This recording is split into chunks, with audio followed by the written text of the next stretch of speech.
There are times in life when a woman may find herself walking alone, not surrounded by friends or companions. Society may define her worth by her social connections, yet heaven defines her worth by her calling. To be chosen by God is not a matter of how many people walk with you, but how faithfully you walk with Him. Some of the greatest women in history were set apart, misunderstood, and sometimes isolated. Their lack of friendships did not mean a lack of value. It meant God was drawing them closer to Himself. When no one else is speaking into your life, it is often God's way of ensuring that His voice becomes the loudest. If you are a woman with no friends, do not see it as abandonment. See it as divine positioning. God separates those He intends to use. He refines them in silence, strengthens them in solitude, and anoints them in hidden places. You may walk without companions, but you never walk without purpose. You may not be surrounded by friends, but you are surrounded by divine favor. When God chooses you, He validates you, equips you, and prepares you for assignments that others may not understand. Remember this truth. Being chosen by God is greater than being accepted by the crowd. Your value is not measured by friendships, but by the eternal purpose God has placed within you. When we consider the idea of divine selection, it is important to understand that God's ways are not measured by human standards. Many times, people associate value with numbers. How many friends you have, how many people surround you, how popular you are, or how much approval you receive from society. Yet, divine selection operates on a completely different level. God does not look at the quantity of your relationships. He looks at the quality of your heart, the purity of your motives, and the readiness of your spirit. This means that even when a woman has no friends, she is not disqualified from being chosen. In fact, her solitude might be the very environment in which God identifies her as a vessel for His purpose. Throughout history, God has proven that His choice is sovereign and independent of social structures. Consider how He called prophets in the wilderness, how He raised leaders from the background, and how He elevated individuals who were often overlooked or dismissed by their peers. The principle is clear: divine election does not require the affirmation of the crowd. For a woman, this truth carries tremendous weight, because society often teaches that her value is tied to her relationships, her connections, or her acceptance within a social circle. But when God sets His eyes on her, all of those expectations lose their power. His choice overrules every opinion. A woman without friends may be seen as isolated by others, but in the eyes of God, she may be in the perfect position for His voice to reach her without distraction. Friends can be blessings, but they can also bring noise, influence, and expectations that drown out the still small voice of the Spirit. When those voices are absent, a woman stands in a place of clarity. Her ears are attuned to divine direction because she does not have to filter God's message through the opinions of those around her.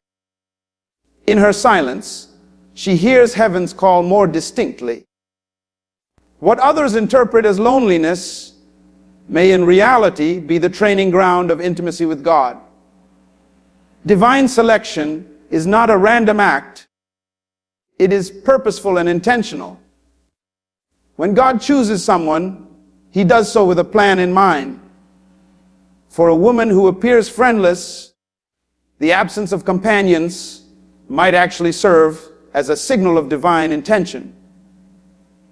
She is not overlooked. She is set apart. She is not abandoned. She is being prepared. Her lack of social circles is not proof of her emptiness, but evidence of her uniqueness. God often chooses vessels that seem least likely in the eyes of men because His glory is magnified when His choice contradicts human expectation. Think of how society often equates worth with visibility. Women who are surrounded by friends may appear to be more confident, more accepted, and more significant. Yet the unseen woman, the quiet woman, the one who sits alone without a circle of companions, may be carrying a depth of character and a divine call that far exceeds what anyone can imagine. God does not measure her life by the company she keeps, but by the destiny He has placed inside her. When He selects her, He does not consult her social status. He looks at her willingness to trust Him, to obey Him, and to walk in alignment with His will, even when no one else is walking beside her. There is also a protective dimension to divine selection.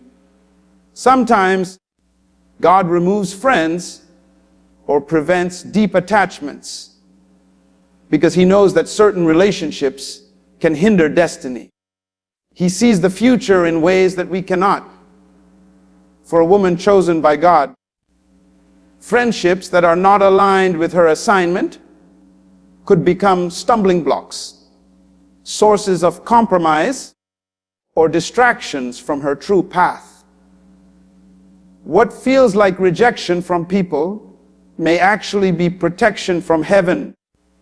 By withholding certain connections, God ensures that her journey remains pure, uncluttered, and focused. This isolation preserves her energy for the mission ahead and prevents her from being entangled in relationships that dilute her calling. Moreover, divine selection confers identity that surpasses social definition. Many women wrestle with self-worth when they find themselves without close friends, assuming that their loneliness is a reflection of inadequacy. But divine choice reveals the opposite. Their value is not defined by the presence of others, but by the presence of God within them. Being chosen means that they are significant, set apart, and entrusted with responsibility. It means that even in the absence of earthly companions, they are never without divine partnership. When God selects a woman, He places His Spirit upon her, and that Spirit becomes her companion, her guide, her comfort, and her source of strength. The story of divine choice is always a story of transformation. A woman who once felt invisible becomes a beacon of influence when she recognizes that she has been chosen, not because of who surrounds her, but because of who sustains her. The shift in perspective allows her to see loneliness not as a curse, but as a calling. She can walk with confidence knowing that her destiny is not tied to the approval of friends, but to the assignment of God. She can embrace her uniqueness, her individuality, and her divine design without apology. Divine selection teaches us that God sees beyond the surface. A woman with no friends is not forgotten. She is positioned. She is not disadvantaged. She is distinguished. She is not ignored. She is appointed. Her life stands as a testimony that the plans of God are not dependent on human validation. When he chooses her, his decision is final, his purpose is sure, and his presence is constant. That choice gives her dignity, strength, and confidence that no human rejection can take away. This is why being chosen by God transcends every human circle. No matter how friendless a woman may appear, if heaven has marked her, she carries within her the authority of divine approval. And that approval is worth more than 1,000 friendships, for it guarantees that her life is meaningful. Her journey is intentional, and her destiny is secure. Isolation is often misunderstood. Many view it as rejection, abandonment, or even failure in relationships. Yet, in the wisdom of God, isolation is rarely punishment, it is preparation. When a woman finds herself without friends, without a circle of support, and without the companionship that others seem to enjoy, she is not always in a place of loss. Sometimes she is in a place of divine positioning. God often withdraws a person from the crowd to refine, strengthen, and prepare them for a greater assignment. What looks like emptiness to the natural eye is often fullness in the spiritual realm, because it creates the space where God does his deepest work. When God prepares a vessel, he does not always do it in the open. He often works in secrecy and solitude. A woman who is isolated is in a place where external voices are silenced and internal growth can take root. Friends, while valuable, can sometimes drown out the still, small voice of God. They bring opinions, distractions, and expectations that can shift focus away from divine purpose. In the absence of these voices, the woman in isolation is brought face to face with herself and with God. She is compelled to discover her own strength, her own identity, and her own intimacy with the one who called her. This season of separation becomes the training ground for her character. In isolation, weaknesses surface. It is in the silence of solitude that insecurities are confronted, fears are exposed, and hidden wounds are revealed. But this exposure is not meant to harm her, it is meant to heal her. God cannot use what he has not refined, and refinement often requires that a woman be alone long enough to wrestle with herself and submit fully to the process of transformation. The world sees her as lonely, but heaven sees her as clay in the potter's hand. Every moment she spends apart from the noise is a moment where God is shaping her into a vessel fit for his purpose. Preparation also requires pruning. When a woman is set apart in isolation, she is being stripped of things that cannot accompany her into the next season. Attitudes, habits, mindsets, and even unhealthy relationships are cut away in the silence of solitude. This pruning may feel painful, but it is necessary.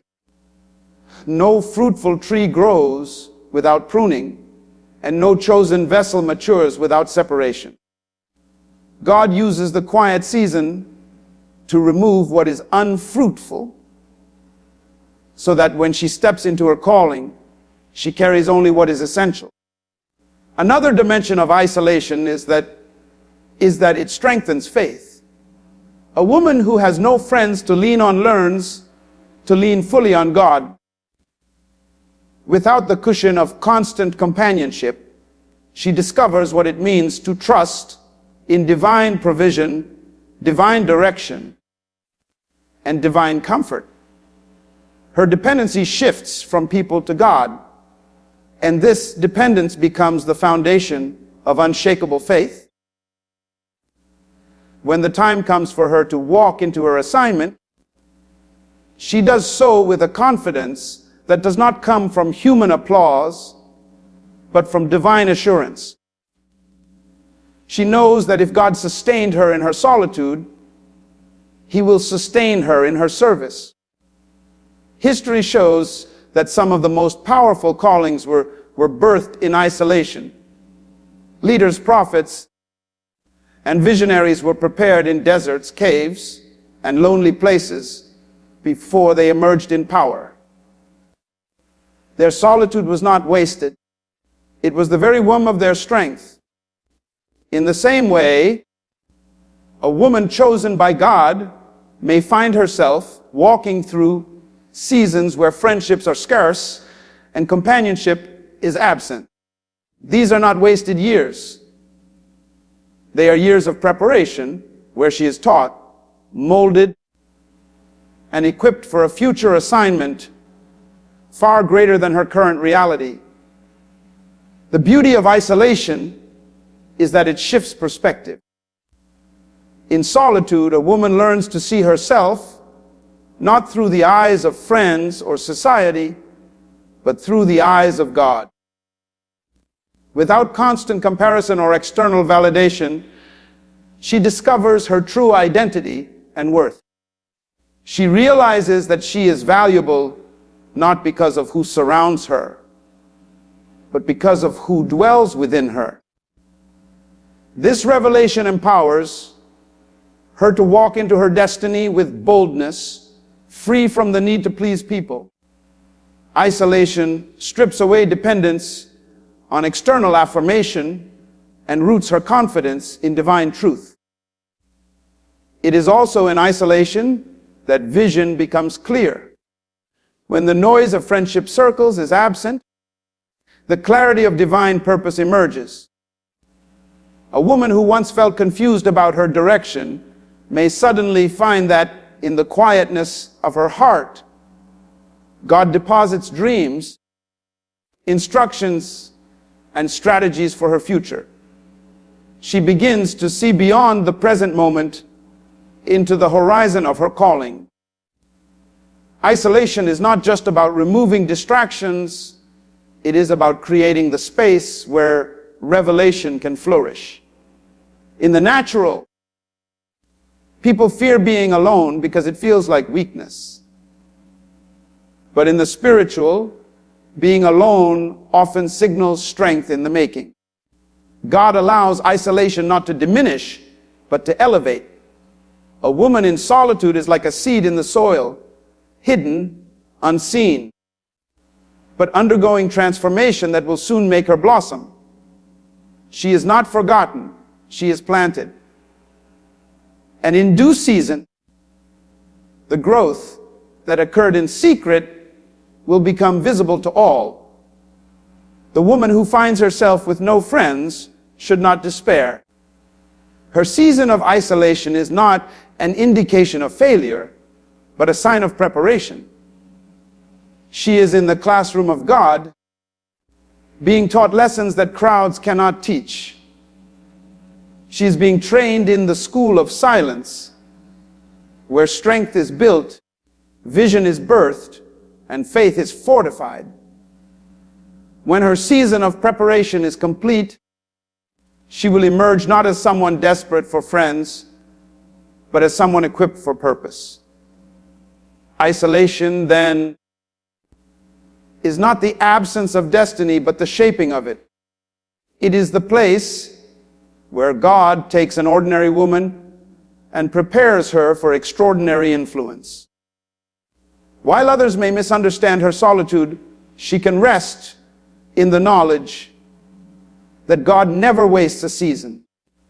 Every moment alone is part of the divine blueprint, positioning her for assignments that require strength, clarity, and maturity. She is not rejected, she is refined. She is not abandoned, she is anointed. And when the time comes for her to step into her calling, the world will see the beauty of what God was doing in her isolation all along. Isolation is one of the most misunderstood seasons in a person's life. When a woman finds herself alone, with no friends, no strong circle of companions, and no one to share her daily walk with, it is easy for her to interpret it as rejection or neglect. But in the wisdom of God, isolation is rarely a punishment. More often, it is a sacred process of preparation. When heaven has a unique plan for someone, it often calls them away from the noise of the crowd. For a woman chosen by God, solitude is not wasted space. It is the training ground where her faith, her character, and her vision are sharpened for what is to come. In times of isolation, the heart becomes uncluttered. The voices of friends, while often encouraging, can sometimes blur divine direction. The expectations and opinions of people can weigh heavily, influencing decisions and creating confusion about identity. But when those voices are removed, something powerful happens. A woman is left in a place where she can hear God more clearly. She learns to discern His whisper, recognize His guidance, and walk according to His Spirit without interference. What seems like silence is, in truth, the environment where God speaks the loudest. Isolation also exposes what lies within. When surrounded by people, it is easy to mask insecurities or hide behind the comfort of others. But solitude forces confrontation with the self. Weaknesses rise to the surface, hidden fears reveal themselves, and areas in need of healing become impossible to ignore. This is not for her destruction, but for her growth. God allows these weaknesses to be revealed so that they can be healed, corrected, and transformed. In this process, she begins to exchange fragility for strength, confusion for clarity, and fear for faith. In isolation, she learns who she truly is, not as the world defines her, but as God has designed her. Another essential part of this preparation is pruning. In agriculture, pruning is the careful removal of branches that do not contribute to fruitfulness. In life, the same principle applies. When a woman is chosen for a greater purpose, God often uses isolation to prune her of habits, attitudes, and relationships that are not aligned with her future. These losses may feel painful, but they are necessary. Without pruning, there can be no abundance. Isolation is the tool that ensures she is not carrying unnecessary weight into her next season. It sharpens her focus, simplifies her path, and leaves her equipped for the work that lies ahead. Faith also matures in solitude. When a woman has no friends to lean on, she is compelled to lean entirely on God. Dependency shifts from human support to divine strength. She learns that her sustenance does not come from companionship, but from the one who promised never to leave her. Each day in isolation strengthens her trust until her confidence is no longer tied to who is beside her, but anchored firmly in who is within her. This kind of faith becomes unshakable, able to withstand trials, criticism, and the pressures of life. It is faith forged in the furnace of aloneness. History is filled with examples of individuals who were prepared in isolation before stepping into their purpose.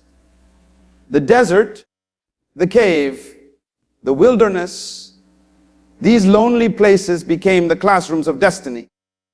A woman with no friends today may be walking through her own wilderness, not because she is forgotten, but because she is being shaped. In that hidden place, she is developing resilience, patience, and spiritual sensitivity. What others see as emptiness is, in reality, the soil where her future is being cultivated. Just as a seed must remain buried before it grows, she must remain unseen before she blossoms. Isolation also clarifies vision. In the absence of social noise, she is able to see the bigger picture. Dreams that were once clouded by distraction now come into focus. Ideas, assignments, and callings that seemed vague suddenly take shape. In her quietness, she receives strategies and insights that prepare her for impact. When the time comes to step into her assignment, she will not walk blindly. She will walk with clear direction because she allowed God to reveal it to her in her solitude. There is strength in being alone that many fail to recognize. To the world, isolation may look like weakness. But in the spiritual realm, it is evidence of strength in the making. The woman who endures solitude without bitterness, who embraces it as preparation, is like a tree whose roots are growing deep beneath the surface. She may not appear impressive now, but when the season changes, her fruit will testify to the strength she developed in silence. Therefore, a woman should not despise her season of having no friends. It is not rejection but refinement. It is not abandonment but alignment. She is in the hands of the Master, who is shaping her quietly for public influence. Every tear, every quiet prayer, every moment of solitude is part of her preparation. When the process is complete, she will rise with a maturity that others cannot understand, a vision that others cannot ignore, and a strength that others cannot shake. Isolation, then, is not the end of the story. It is the hidden chapter that makes the rest of the book possible. It is where God equips a woman for assignments that require courage, clarity, and conviction. She emerges not desperate for friends, but confident in her purpose. She no longer measures her worth by who surrounds her, but by who has called her. And when she steps into her destiny, the world will realize that the isolation they once pitied was, in truth, the preparation God was using to make her extraordinary. A woman with no friends is not a woman without value. She is not abandoned, overlooked, or forgotten. She is chosen. Her isolation is not the evidence of rejection, but the evidence of divine preparation. God does not measure her life by the number of friends around her, but by the depth of His purpose within her. He removes the noise of the crowd so that His voice can be heard more clearly. He strips away unnecessary connections so that her heart can be fully aligned with Him. And He refines her in hidden places so that when the time comes, she can walk boldly into her calling. Her story is proof that being chosen by God is greater than being accepted by people. Her solitude is not weakness. It is strength in the making. Her loneliness is not a loss. It is the soil of transformation. And when she steps forward in faith, the world will see that the very season she thought disqualified her was the season God was using to prepare her for greatness. So, if you ever find yourself walking alone, take courage. You are not forgotten. You are being fashioned. You are not abandoned. You are being anointed. And you are not friendless. You are accompanied by the one whose presence is greater than 1,000 companions. A woman with no friends, yet chosen by God, is a woman destined to fulfill a purpose that no crowd could ever give and no rejection could ever take away.